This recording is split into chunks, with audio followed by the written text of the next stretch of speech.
having me. My name is Brandon Yett. I am the Communications Manager for Montgomery County Voter Services.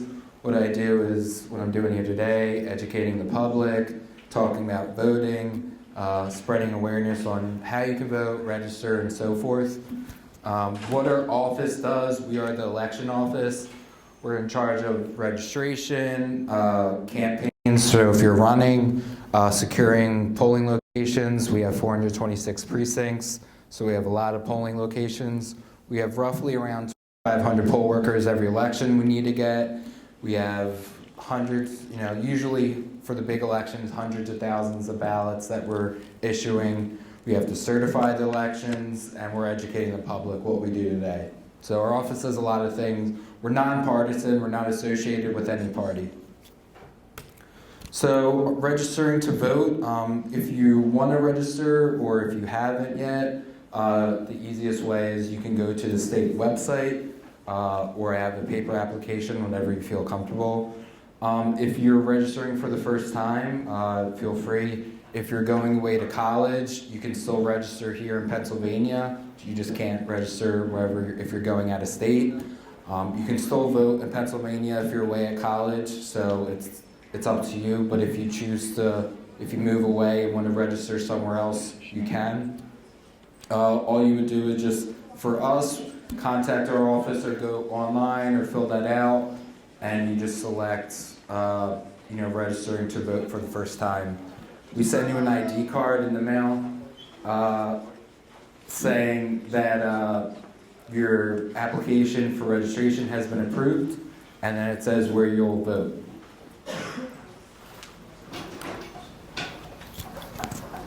So, I'll wait until they say it. All right. So, voting in person, Montgomery County has, we've actually starting to roll out electronic poll books. So how that's going to work is instead of the traditional paper, it's going to be like an iPad that you do, and you basically walk up, type in your information, sign in, and then it says, you're here registered to vote, and you just sign in and you're all set. That's going to be different from the past history where it's just the book and the poll worker finds your name and you sign the paper. So who's at a polling location? So who you're going to see if you go there is usually 5 people: the judge, the inspectors, the machine operators, the people that are telling you where to go, and the clerks, which are the people telling you where to sign in. Usually the judge and the inspectors are elected, and everyone else is just assigned by them. And we try and have a mix of both parties, so each place isn't just run by one party. Students, if you're 17, you're able to register to be a poll worker, just getting a form, and you can sign up. If you're 18, of course, you can register and let us know that you're interested. The other 2 people you'll see there are the watchers. They're inside, usually just watching the process. They're associated with a candidate or a party. The people outside handing out the material are usually just the supporters telling you who to vote for. Neither the watchers or the supporters are associated with us, only the people inside helping you vote. I just like to differentiate that for election day. So I have 2 videos. The first one is, I wasn't able to carry the machine here today, so I have the bag that the machine uses.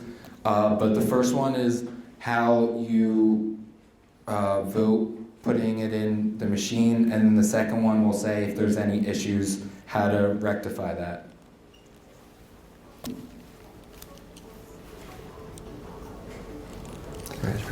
Using the pen provided, the voter will mark their ballot, completely filling in the oval next to their choices. When the voter has completed filling out their ballot, they will insert it into the slot in the machine. When a valid ballot is scanned, the screen will display casting ballot, followed by ballot successfully cast. Lastly, the ballot will go into the base of the machine. The number on the bottom ballots cast will increase by 1.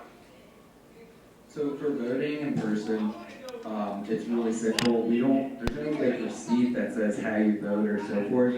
But once you put in the ballot, it'll just say that you successfully have casted your ballot, and that's your indicator that you voted. There's just nothing for us to physically give you. In the second one, it's going to show what happens if you overvote or undervote and what your options are to rectify that.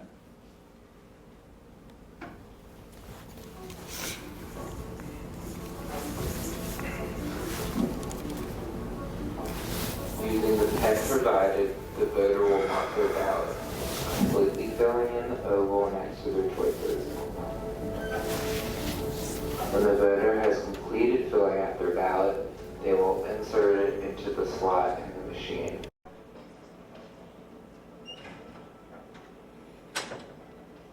The machine will produce a few beeps indicating something is incorrect. A warning message on the screen will appear to show that it is overvoted or has trouble reading it. Overvote means the voter filled in more than the maximum amount of candidates allowed for one or more races. Some issues like stray marks or smudges can also cause the ballot to be returned. Voters allowed to cast the overvoted ballot as is by simply pressing the cast button and will count the races where the voter didn't overvote. Or they can have the ballot returned by pressing the return button. If you would like a new ballot, return to the poll worker who will spoil the ballot. They will then provide you with a new ballot. You can receive up to 3 replacement ballots before having to vote on the ADA machine. Worth noting that an undervoted ballot will still be counted as normal. When a valid ballot is scanned, the screen will display ballot successfully cast. Lastly, the ballot will go into the base of the machine. The number on the bottom ballots cast will increase by 1. So the purpose of the troubleshooting is to show that if it says vote for 2 and someone selects 5, the machine's going to say, that vote won't count. So if you would like, you can go back and get a new ballot. Or if you just want to say that doesn't matter, you can just press vote. If it says vote for 2 and you only voted for 1, it's going to say, do you want to rectify that, or is that okay? Again, it tells you you still have the option of voting. It just is letting you know that something is not regular with the ballot. So voting by mail. Voting by mail has changed in the last few years historically. Since since the Civil War, it was just absentee ballot voting. Since 2019, they've given you another option, mail-in voting, which is no excuse voting. How that works is you don't need a reason to vote. You don't need a reason to apply. Absentee you do, which is like you're away at school, sick, work, vacation, and so forth. For the way another opportunity for voting by mail, you can actually be set up for the whole year. So if you apply in February, you can receive a ballot for the whole year. It's not going to carry over to the next year, but you don't have to worry about it. You'll just get a ballot in the primary in November. To note, if you're going away to another state at a school, you can still stay registered in PA and apply for an absentee or mail-in ballot. It's your choice what you want. As long as you don't register in that state as well.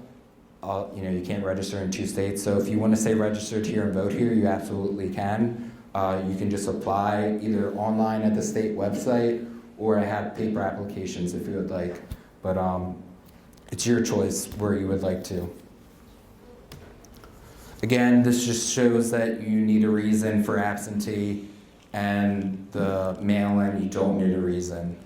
There is legislation, the people wanting to create just one uniform form, so it's not 2 options, but for right now, you still have 2 options for the foreseeable future. So when people ask, well, how come one I need a reason and one I don't? Why would I pick the one without? It's your preference. I can't push you towards one. So preparing your ballot in the state of Pennsylvania, we send you out your ballot. We send you out a secrecy envelope, which in PA is a yellow envelope. Within Montgomery County, is a yellow envelope in the middle. And then you put it everything inside the outer envelope, and you just sign and date. And then it's free stamp, and you send it back to our office. You have a couple options. You can do it by mail, which is majority of the people that vote return it by mail.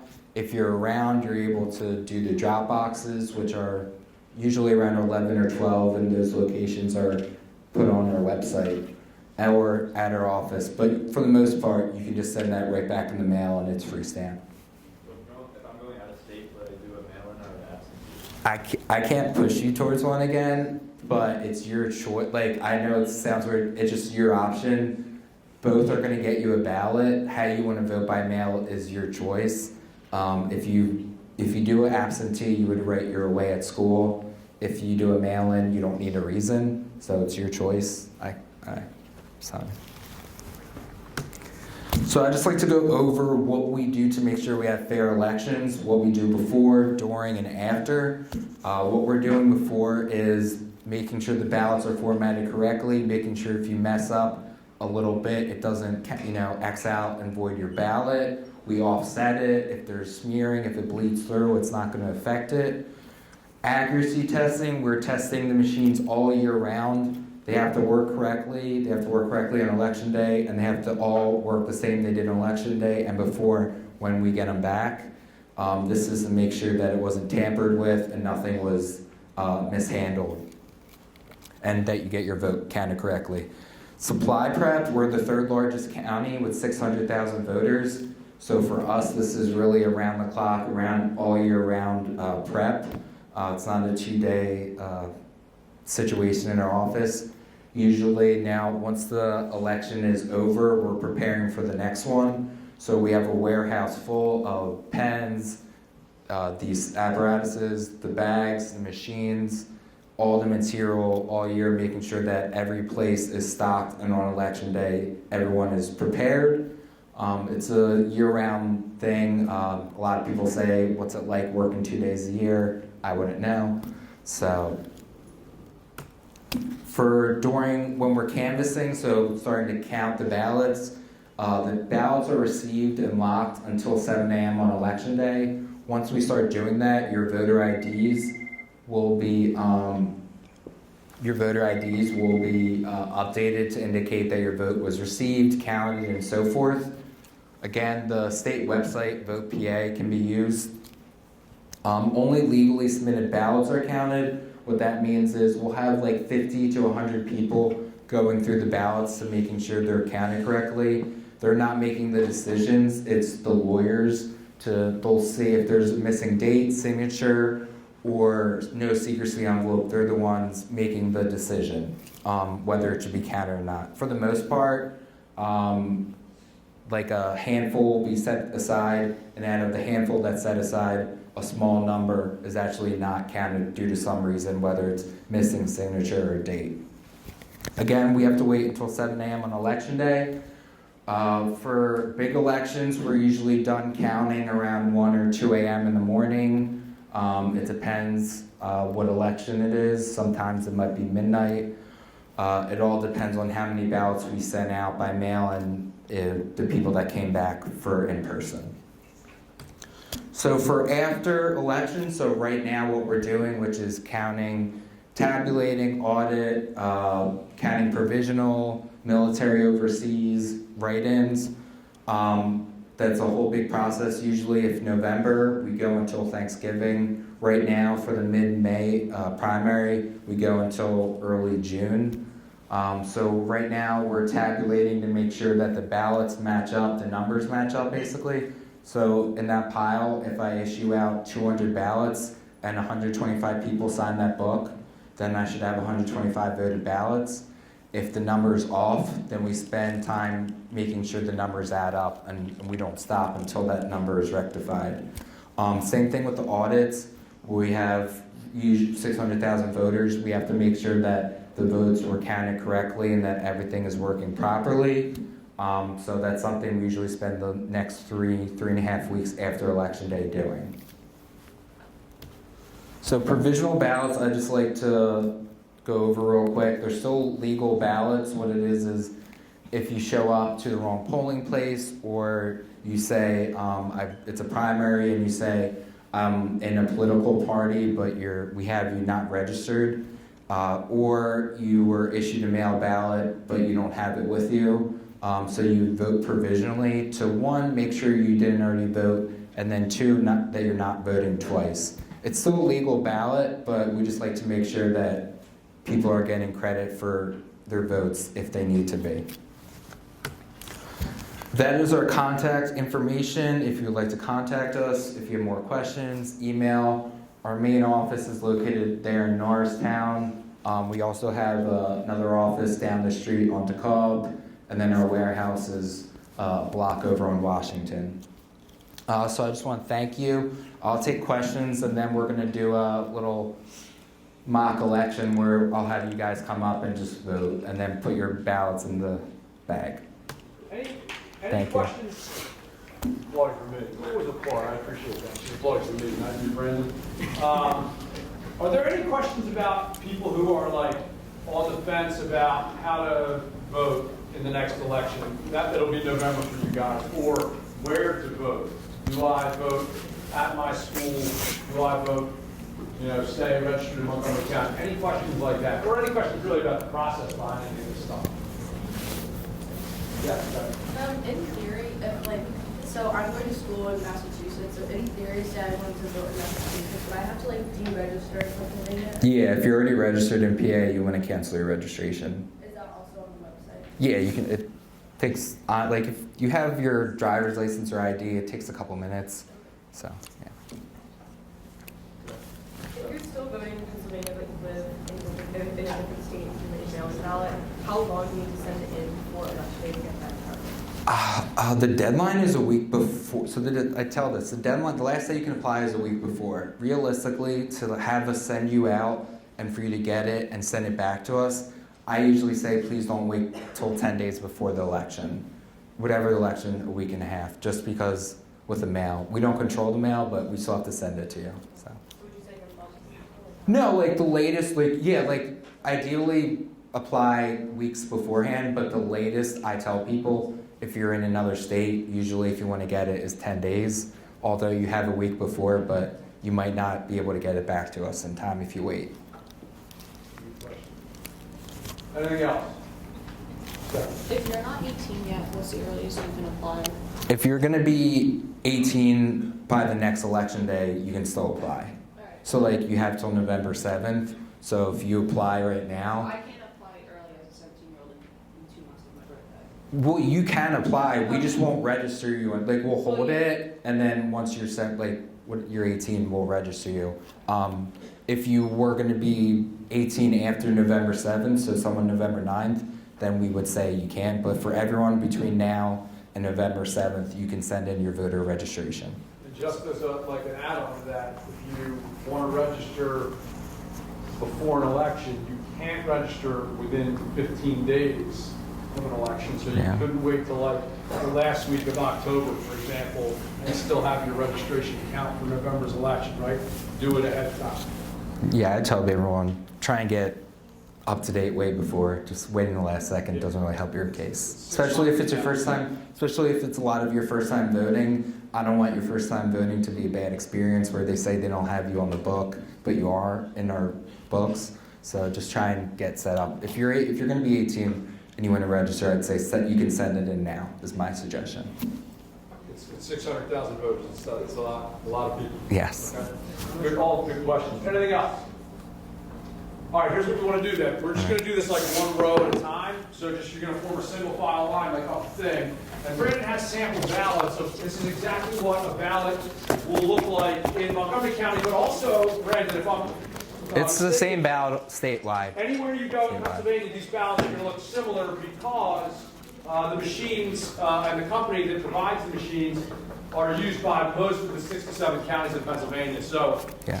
I'm going to be in State College. I'm going to vote in State College from now on because I'm going to change my residency to there and register there. You're going to get the same ballot and the same machine. Okay? Go ahead. Watch it this row. Christian, you guys start Damien. Just form a line along the wall. Go ahead.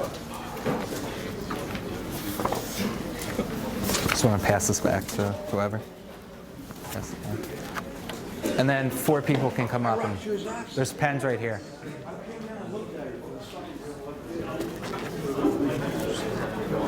Yeah.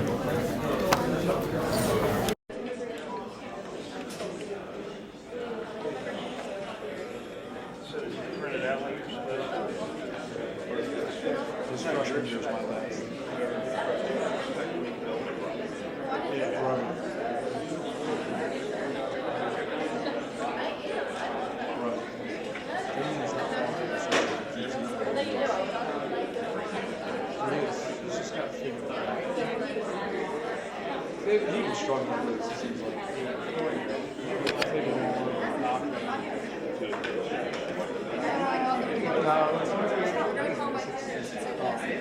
Whatever it is for everyone else, it's habits. It's habits for everyone.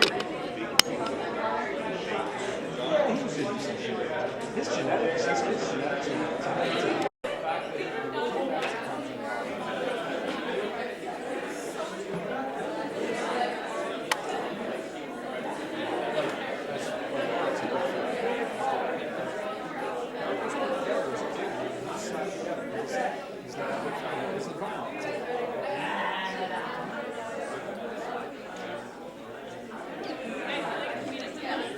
You guys can go up and do it. Go ahead. Hey, May, Abby, you guys, Evan, go ahead up there. Hop in line.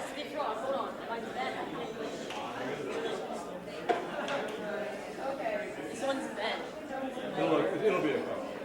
Because you're just putting it in a bag. I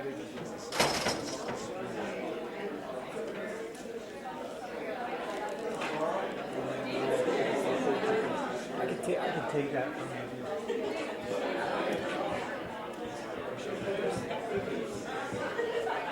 Thanks again, Brandon. This is great. No problem. This is awesome. I like hearing my son's success.